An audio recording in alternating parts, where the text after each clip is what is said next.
Hey guys, it is Furiku here with an Omake Ikuze Takeout. Researcher Furiku wants to battle, but not really. Um, so there was an update to Pokemon Go that happened yesterday, and I was able to do some pretty extensive research on it today. I just got to play around with it quite a bit. And I wanted to talk to you guys about it while this is still like new and relevant. The number one thing to notice is that the capture and flee rates seem to be back to what they were before the previous update. So I was definitely doing some testing on catching, like doing some pretty risky catches, and I was getting the kind of success rates that I was having before the previous update. So thank you, Niantic. I'm pretty sure they were being honest with us when they were like, this is a bug and it was unintentional, and they fixed it. Like I caught a CP 400 Dratini with a regular Pokeball, so I think it's fixed. I definitely have noticed that I'm using fewer Pokeballs and I haven't had anything run on me since the update. So I think that's fixed, even though that's a lot harder to empirically test. The big update, and the reason that you were forced to update before you could play today, was the speed modifier, or what I was jokingly calling the Pokemon Go road test. So I took a screenshot here. You may have seen this screen. You're going too fast. So when the original update landed, we weren't quite sure what this meant. So basically, since I'm a huge proponent of please don't play Pokemon and drive, I got to ride around a whole bunch and test this thing out. When you hit about 35 or 40 miles an hour, it'll figure it out and it'll pop up this screen. You're going too fast. Pokemon Go should not be played while driving. And you have to click a button that says, I'm a passenger. Now, it seems to be time-based. It will pop up about every 5 minutes. Like it'll recheck your speed and it'll pop back up and demand an input, which I personally really like. This is probably the best fix that they could have made for the problem of people playing while driving.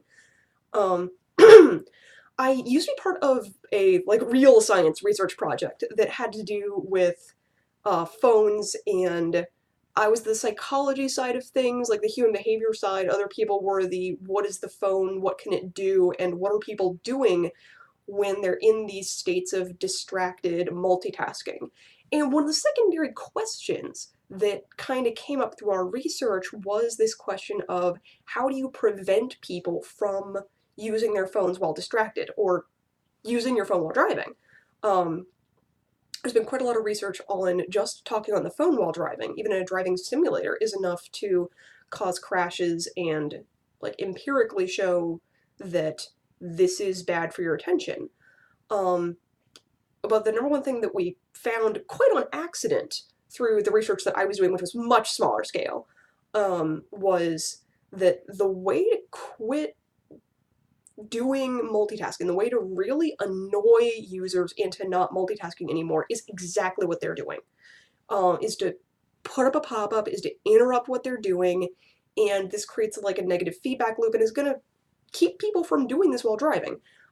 It is not speed-based. Like, it'll notice the first time you get up to speed, but then it'll recheck every 5 minutes. Like, when we were consistently doing highway driving, it was exactly 5 minutes. Bing, you're going too fast. I'm a passenger. And that is often enough that it's going to prevent people from trying to use this while driving, but it's not so often that if you are a passenger or if you're on the subway or the metro and you're on your way into work or home from work, it might be a little annoying, but I think we all recognize this as a consequence of stopping this problem of please don't play Pokemon Go while driving. We mean it.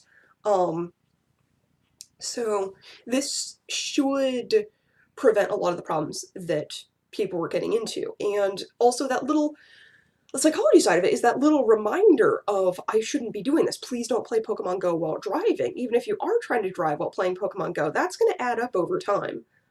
So overall, I am really happy with this update. The third thing that you probably noticed is the new tracker screen, new with a question mark. So they are trying out something new, and I am not one of the test users for it. I don't think anybody in my area is, but the new, oh, there's a Rhyhorn. Um, sorry, the new test screen. Can that actually see that? Sort of. Okay. Okay. So you'll notice that there are these little tufts of grass behind the Pokemon instead of the one step, two step, three step that we had before. I'm pretty sure that if Niantic was able to, I'm going to put that down before I go looking for a Rhyhorn.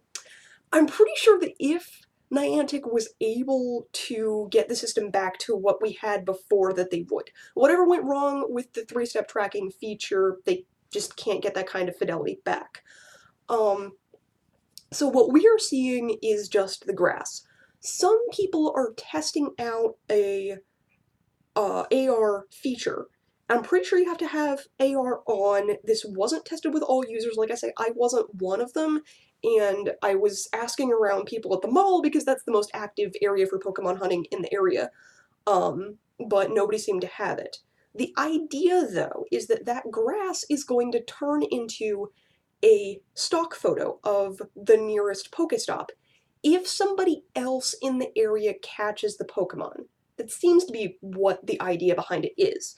So it's only going to be really useful in places where you've got other active players and a lot of Pokestops in the area.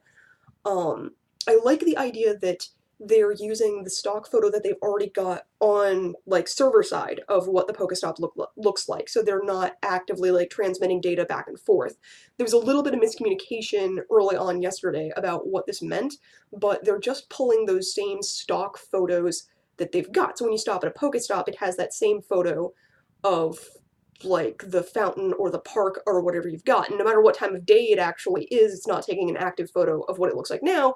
It's kind of like Google Maps. You know, it's just this is a snapshot of what this looked like at the time, and that's the photo that it's going to be using. So I like the idea. If anybody out there is one of the test people or has gotten to use this, please let me know because I am really curious for science. Other scientific discoveries this week included that, yes, the movesets still get re-randomized when you evolve a Pokemon. So evolve, then power up if you're happy with what moveset you ended up with. Also, apparently it's every 100 of a specific type of Pokemon that you get will give you another 100 XP bonus, because I got another 100 XP for my 200th Pidgey and my 100th Rattata. So yes, the Pidgey experiments will continue until I have learned everything about Pokemon. Otherwise, this seems to be a really good update. So I'm really happy with it. I'd love to hear y'all's experiences of what everybody else is seeing. Capture rate seems back to normal.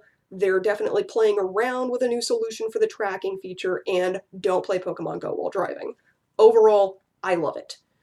So that's all for me for tonight.